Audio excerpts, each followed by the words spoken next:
Hello, I'm Dr. Ruth Cherry, and I write books for transformation.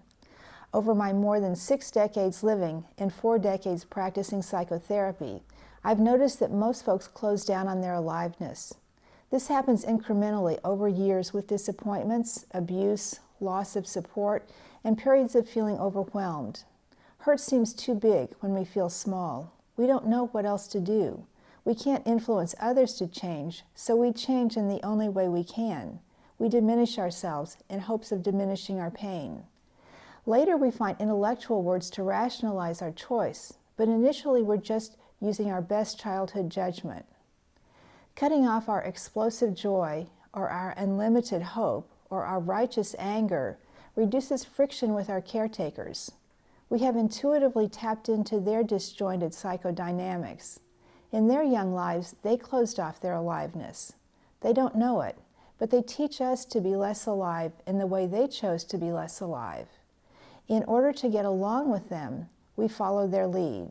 After all, we're just learning what it is to be human. We continue with the process of diminishment and adaptation. For years, we live a smaller and smaller life, ignoring our inner world tugs, telling ourselves we're being reasonable. We focus outside ourselves and try to stay in our intellects. We work for peace by joining a group, or donating to a cause, or writing for others who need our instruction. We've turned away from our inner world, maturely it seems. Now we define the problem as outside us. Then we work on the problem. We want peace out there. We don't even look inside anymore. But focusing outside never leads to resolution. We've resisted the voice inside that questions our worthiness as we've worked to discredit it. We have certificates on the wall, and licenses, and merit badges, and the approbation of folks who know us and many who don't.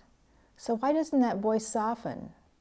In a moment of quiet, we may acknowledge that this peace we seek around us doesn't exist inside us. More quiet moments show us our inner world conflicts. We've ignored them for years. But if we want peace in the world, we realize that we must start with peace inside. Our inner world turbulence gets acted out in the world around us. We can point our finger at others for only so long before we admit that we are the source of the unease.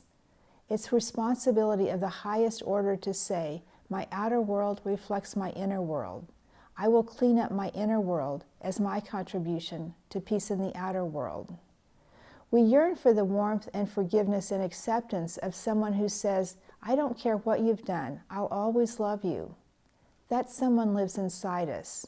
Words from another don't touch the depth of our longing.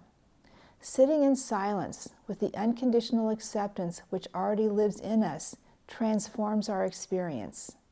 Truly, there is no struggle and there is no problem, and there is no other to resist or resent or long for. In silence, we allow the peace that lives at our deepest center to flood us. It has always existed, but we experience it only when we stop and be and allow. We look inside, we practice presence, and by paying attention, we nurture our experience of peace. That's our greatest contribution to peace in the world. My books for transformation are Living in the Flow, Practicing Vibrational Alignment, Accepting Unconditional Love, Open Your Heart, and Transformation Workbook. I'd like to give you a PDF of Living in the Flow, Practicing Vibrational Alignment, so if you go to my website, meditationintro.com, and leave your contact information, I'll send it to you. All I ask in return is that you send me your thoughts, your comments, your reactions after you've read the book. Thank you.